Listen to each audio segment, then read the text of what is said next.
നമസ്കാരം.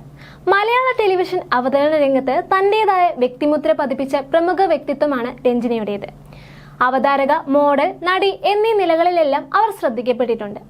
ഏഷ്യാനെറ്റിലെ idea star singer എന്ന റിയാലിറ്റി ഷോയിലൂടെയാണ് രഞ്ജിനി മലയാളികൾക്കിടയിലേക്ക് ഏറെ ശ്രദ്ധ പിടിച്ചുപറ്റുന്നത്. അന്ന് വരെ മലയാളം ടെലിവിഷൻ രംഗത്ത് കണ്ടുപരിചയിച്ച രീതിയിൽ നിന്നും വ്യത്യസ്തമായി സ്വന്തമായ ശൈലിയിലും ഇംഗ്ലീഷ് കലർന്ന മലയാളം സംസാര രീതിയിലും കൈമുതലാക്കിയാണ് അവർ പ്രേക്ഷകരെ ശ്രദ്ധ പിടിച്ചുപറ്റിയത്. തന്റെ നിലപാടുകൾ എവിടെയും തുറന്നു പറയുവാൻ മടി കാണിക്കാത്ത ആത്മവിശ്വാസമുള്ള ഒരു സ്ത്രീ എന്ന നിലയിലാണ് രഞ്ജിനി പൊതുസമൂഹത്തിൽ അറിയപ്പെട്ടിരുന്നത്.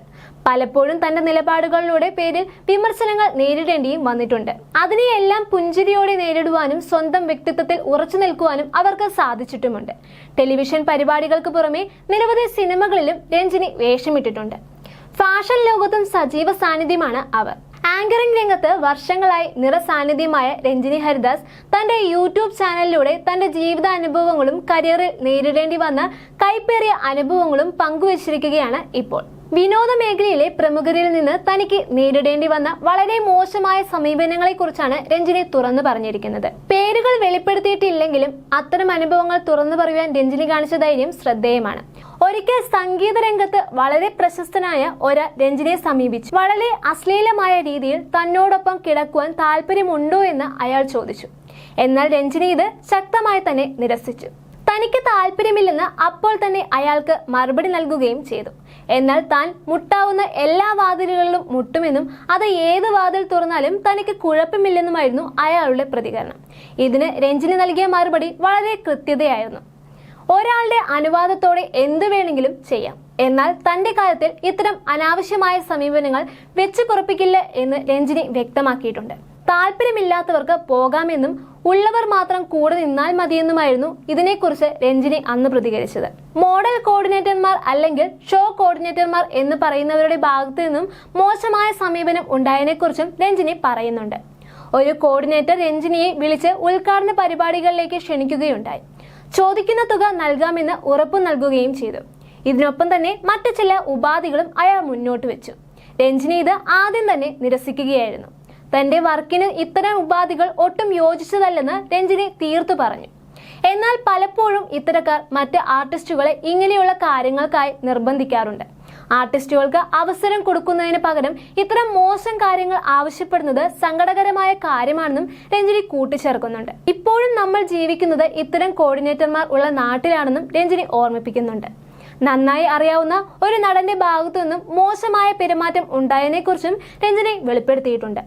വളരെ നല്ല സുഹൃത്തായിരുന്ന ഒരാളായിരുന്നു അയാൾ. എങ്കിലും ഒരു ദിവസം അയാൾ അയച്ച സന്ദേശം രഞ്ജിനിയെ അസ്വസ്ഥയാക്കി. യാതൊരു പ്രകോപനവുമില്ലാതെ അയാൾ തന്റെ ഷർട്ട്ലെസ് ഫോട്ടോ രഞ്ജിനിക്ക് അയച്ചു നൽകി. മാത്രമല്ല തിരിച്ച് രഞ്ജിനിയോടും ഫോട്ടോ അയക്കുവാൻ ആവശ്യപ്പെടുകയും ചെയ്തു. സാധാരണയായി ഇത്തരം കാര്യങ്ങൾ അത്ര പെട്ടെന്ന് ആക്സസിബിൾ അല്ലാത്ത വ്യക്തിയാണ് താനെന്ന് രഞ്ജിനി എടുത്തു പറയുന്നുണ്ട്. എന്തിന് ഇത്തരം ഫോട്ടോകൾ അയക്കണമെന്ന്, നിങ്ങൾക്ക് എന്താണ് കുഴപ്പമെന്നും രഞ്ജിനി അയാളോട് തിരിച്ചു ചോദിച്ചു.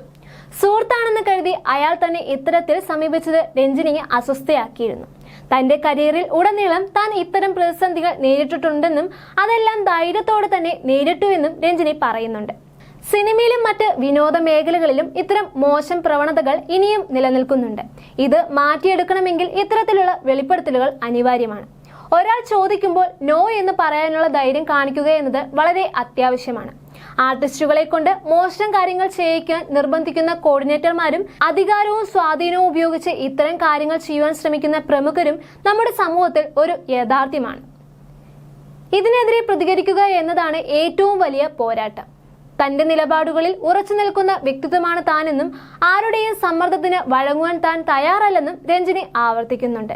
ഈ അനുഭവങ്ങൾ പങ്കുവച്ചതിലൂടെ മറ്റു സ്ത്രീകൾക്കും പെൺകുട്ടികൾക്കും തങ്ങളുടെ കരിയറിൽ ഇത്തരം സാഹചര്യങ്ങൾ ഉണ്ടായാൽ എങ്ങനെ പ്രതികരിക്കണം എന്നതിനെക്കുറിച്ച് ഒരു വ്യക്തത വരുത്തുവാൻ സാധിക്കുന്നു എന്നും രഞ്ജിനി വിശ്വസിക്കുന്നുണ്ട്. ചുരുക്കത്തിൽ തന്റെ ജോലിയിൽ മാത്രം ശ്രദ്ധ കേന്ദ്രീകരിക്കുന്ന ഒരാളാണ് താനെന്നും തന്റെ വ്യക്തിത്വത്തെ ചോദ്യം ചെയ്യുന്ന ഏതൊരു നീക്കത്തെയും ശക്തമായി നേരിടുമെന്നും ഈ തുറന്നു പറച്ചിലിലൂടെ രഞ്ജിനി ഹരിദാസ് വ്യക്തമാക്കുകയാണ്.